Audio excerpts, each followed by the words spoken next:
Nutrition के बारे में। तो न्यूट्रिशन एक वर्ड है which is derived from another word, और वो वर्ड है न्यूट्रिएंट। यानी कि न्यूट्रिशन वो शब्द है जो हमने न्यूट्रिएंट शब्द से डिराइव करा है, और न्यूट्रिएंट का मतलब होता है फूड, यानी कि जो भी हम खाना खाते हैं वो हम कहेंगे उसे न्यूट्रिएंट। तो अगर न्यूट्रिशन को हम डिफाइन करें तो न्यूट्रिशन को डिफाइन करेंगे as a process of intake of nutrient and utilize them for the various biological activities। यानी कि फूड को खाना और उस फूड का फिर बाद में यूटिलाइज करना for the various biological activities, इस प्रोसेस को हम कहते हैं न्यूट्रिशन। यहाँ पर बायोलॉजिकल एक्टिविटीज से मतलब है जो फंक्शन एक सेल परफॉर्म करता है, जैसे कि रेस्पिरेशन या फिर डाइजेशन और एक्सक्रीशन। तो ये कुछ एग्जाम्पल हैं फंक्शंस के या फिर कुछ बायोलॉजिकल एक्टिविटीज के जो एक ऑर्गेनिज्म परफॉर्म करता है।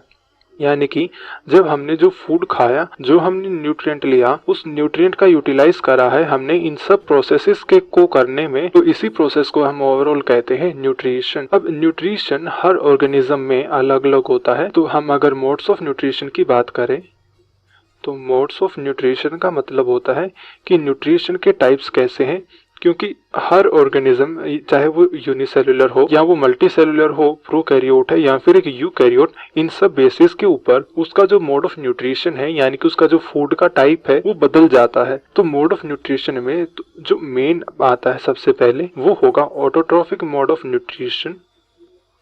Autotrophic nutrition. फिर आते हैं हेटरोट्रॉफिक न्यूट्रिशन। अब हेटरोट्रॉफिक न्यूट्रिशन ये फर्दर दो टाइप का होता है।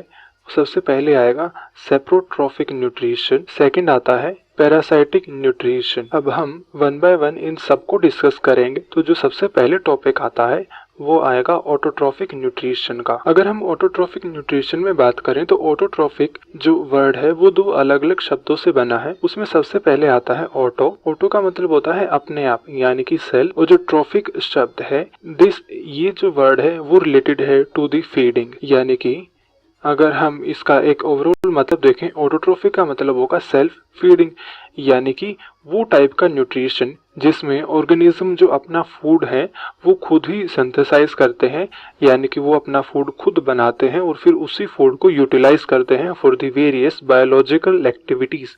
तो अगर हमें इसको डिफाइन करना होगा तो ऑटोट्रॉफिक न्यूट्रिशन का मतलब होगा जब ऑर्गेनिज्म अपना फूड खुद बनाते हैं यूजिंग दी उन ऑर्गेनिक रॉ मटेरियल जो उन्हें सराउंडिंग से मिलता है, तो ऐसे न्यूट्रिशन को हम कहेंगे ऑटोट्रॉफिक न्यूट्रिशन। इसका जो सिंपलेस्ट केस है या फिर जो एक वेल नोन एग्जांपल आता है ऑटोट्रॉफिक न्यूट्रिशन में वो होगा प्लांट्स का। हमें पता है कि जो प्लांट्स होते हैं they prepare their own food. So plants they prepare their own food, और ये अपना खुद का फूड यानी कि वो कैसे बनाते हैं, ये बनाते हैं अपना food using the light energy and CO2। यानी कि जो प्लांट्स होंगे ये एक प्रोसेस के द्वारा, जिस प्रोसेस को हम कहेंगे फोटोसिंथेसिस, इस फोटोसिंथेसिस की प्रोसेस के द्वारा ये अपना खुद का फूड बनाते हैं, खुद के ऑर्गेनिक मॉलिक्यूल्स बनाते हैं using the organic molecules. Inorganic का मतलब होता है जो चीज़ कार्बन, हाइड्रोजन और ऑक्सीजन से ना बनी हो। फोटोसिंथेसिस का अगर हम बात करें तो फोटोसिंथेसिस में दो अलग अलग शब्दों से बना होता है, फोटो और सिंथेसिस। यहाँ पर फोटो का मतलब है जो रिलेटेड है फ्रॉम फोटोन, और अगर फोटोन को सिंपलर टर्म्स में बात करें तो फोटोन का मतलब होता है लाइट, यानी कि सनलाइट से जो रोशनी आ रही है उसका यूज करा है उन्होंने फॉर द सिंथेसिस। सिंथेसिस का मतलब होता है प्रोडक्शन। तो सिंथेसिस इट रिप्रेजेंट्स प्रोडक्शन, यानी कि वो प्रोसेस जिसमें प्लांट्स लाइट को यूज करके अपने खुद को खुद प्रोड्यूस करेंगे, उस प्रोसेस को हम कहते हैं फोटोसिंथेसिस। फोटोसिंथेसिस में होता क्या है कि ड्यूरिंग द फोटोसिंथेसिस प्लांट्स क्या करेंगे, वो कार्बन डाइऑक्साइड को लेंगे एनवायरनमेंट से, उन्होंने फिर पानी को एब्जॉर्ब करा था रूट्स के थ्रू, और इन दोनों को वो कंबाइन करके अपना फूड बनाएंगे। और ये सारी प्रोसेस होती है सनलाइट की प्रेजेंट में। बट सनलाइट के अलावा इसमें एक और फैक्टर चाहिए होता है हमें, वो नेसेसरी कंडीशन होगी क्लोरोफिल की। यानी कि प्लांट के केस में जो फूड होगा वो केवल क्लोरोफिल के अंदर ही बनेगा, क्योंकि क्लोरोफिल में ही इस सनलाइट को एब्जॉर्ब करने वाले पिगमेंट्स होते हैं। तो फोटोसिंथेसिस के लिए जो चीज़ हमें चाहिएगी वो होगा क्लोरोफिल, और क्लोरोफिल में भी हमें चाहिए होंगे पिगमेंट्स, लाइट एब्जॉर्बिंग पिगमेंट्स, यानी कि जो लाइट एनर्जी को कैप्चर कर सकें। और फिर प्लांट्स क्या करेंगे, इस लाइट एनर्जी का यूज़ करेंगे CO2 को और पानी को अपने फूड में कन्वर्ट करने के लिए। तो ऐसी प्रोसेस को हम कहेंगे ऑटोट्रॉफिक न्यूट्रिशन। तो ऑटोट्रॉफिक न्यूट्रिशन में जो एग्जांपल्स आते हैं वो आएंगे प्लांट्स के, और कुछ केसेस में कुछ ऐसे बैक्टीरिया होते हैं जो अपना फूड खुद बना लेते हैं। हम ऐसे बैक्टीरिया को कहेंगे कीमो ऑटोट्रॉफिक बैक्टीरिया। तो अगर हम ऑटोट्रॉफिक न्यूट्रिशन में अगर हम एग्जांपल्स की बात करें तो उसमें आता है प्लांट्स जो अपना फूड बनाते हैं through the process of photosynthesis, जो अभी अभी एक्सप्लेन करा है कि जिसमें वो लाइट एनर्जी को यूज करेंगे टू सिंथेसाइज देयर फूड।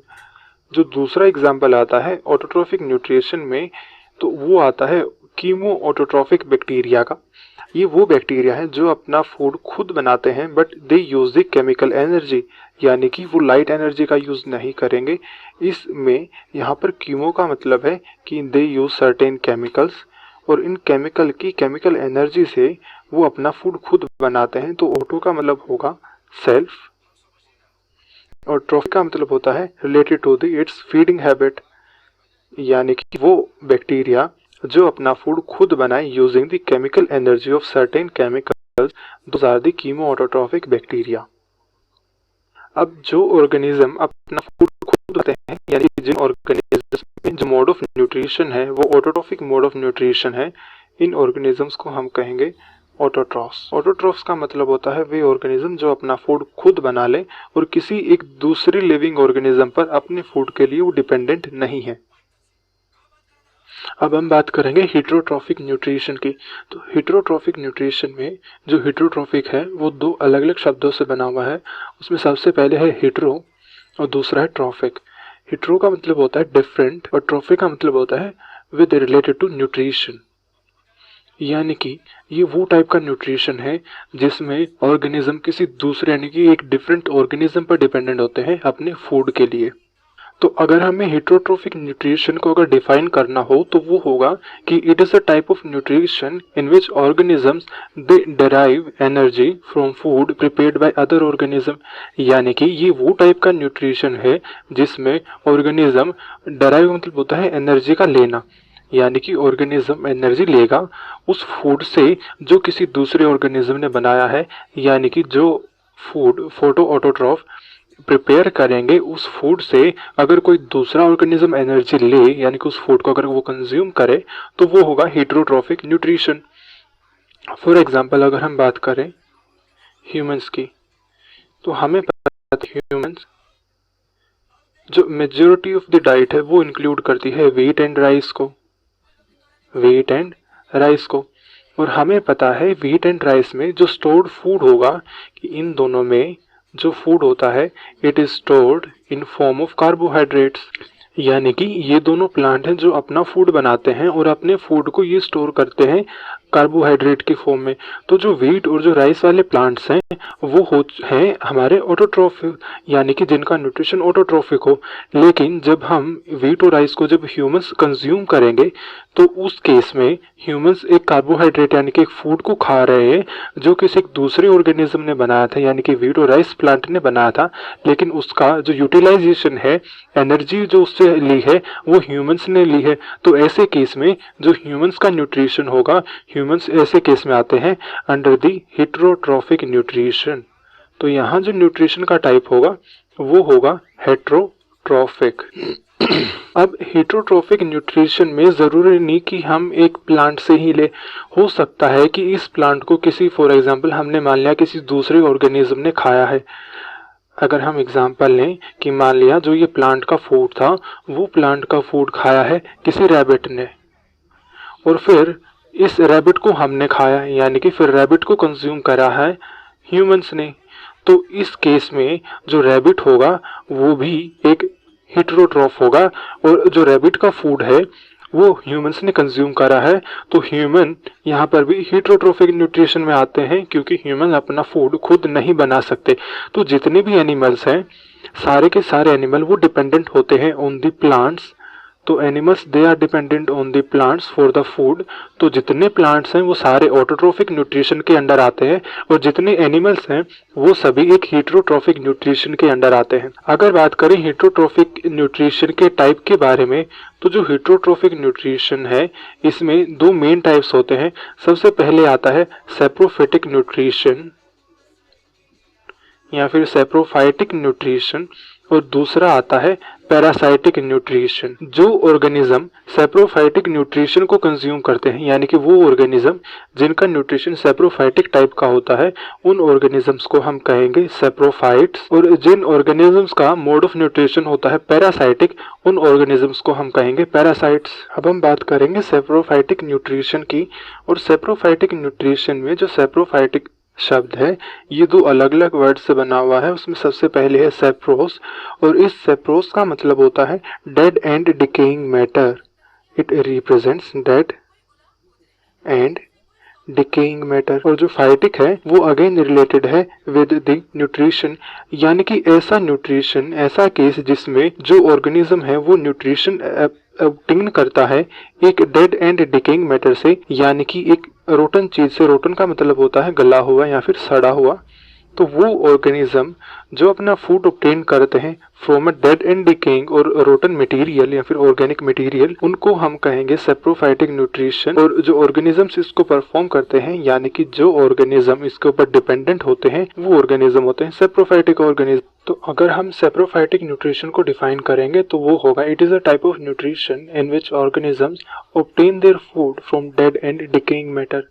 अगर इसके एग्जाम्पल की बात करें तो एक सिंपल सा एग्जांपल इसमें आता है फंगस का। हमें पता है अगर ब्रेड का स्लाइस काफी 3 या 4 दिन के लिए अगर उसको छोड़ दिया जाए तो उस पर फंगस एक्यूमुलेट हो जाती है। तो उस टाइम तक, यानी कि 3 से 4 दिन के बाद तक जो ब्रेड होगा वो ब्रेड डिके होना शुरू हो जाएगा, यानी कि अब वो रोटन है। तो जो रोटनिंग की प्रोसेस होती है वो शुरू हो चुकी होती है। तो जब रोटन ब्रेड पे जो फंगस आती है वो फंगस अपना फूड ऑब्टेन करती है फ्रॉम दी रोटन ब्रेड, इसीलिए जो फंगस का मोड ऑफ न्यूट्रिशन होगा वो होगा सैप्रोफाइटिक न्यूट्रिशन। अब हीटरोट्रोफिक मोड ऑफ न्यूट्रिशन में जो सेकंड टाइप का न्यूट्रिशन आता है वो है पैरासाइटिक न्यूट्रिशन। पैरासाइटिक न्यूट्रिशन वो न्यूट्रिशन होता है जिसमें एक ऑर्गेनिज्म दूसरे लिविंग ऑर्गेनिज्म से डायरेक्टली अपना फूड लेता है। तो अगर इसको फाइन करेंगे तो वो होगा, तो the type of nutrition in which organism obtain their food from another living organism, यानी कि एक ऑर्गेनिज्म दूसरे लिविंग ऑर्गेनिज्म से अपना फूड ऑब्टेन करेगा, तो वो मोड ऑफ न्यूट्रिशन होता है पैरासाइटिक। और ऐसे ऑर्गेनिज्म जो पैरासाइटिक मोड ऑफ न्यूट्रिशन को फॉलो करते हैं वो ऑर्गेनिज्म होंगे पैरासाइट्स। अगर पैरासाइट्स में एग्जाम्पल की बात करें तो ये इंक्लूड करता है कुछ फंगस को, इवन कुछ बैक्टीरिया को, और जो सबसे ज्यादा कॉमन वेल नोन एग्जाम्पल आता है इसमें वो आता है लीच का। हमें पता है कि लीच एक डायरेक्ट ब्लड सक करती है फ्रॉम अनदर लिविंग ऑर्गेनिज्म। तो ये एक ब्लड सकिंग ऑर्गेनिज्म है, यानी कि जो इसका फूड होगा वो ब्लड है और ये ब्लड डायरेक्ट लेती है एक दूसरे लिविंग ऑर्गेनिज्म से। तो ऐसे ऑर्गेनिजम्स को हम कहेंगे पैरासाइट, और जिनका मोड ऑफ न्यूट्रिशन होगा पैरासाइटिक मोड ऑफ न्यूट्रिशन।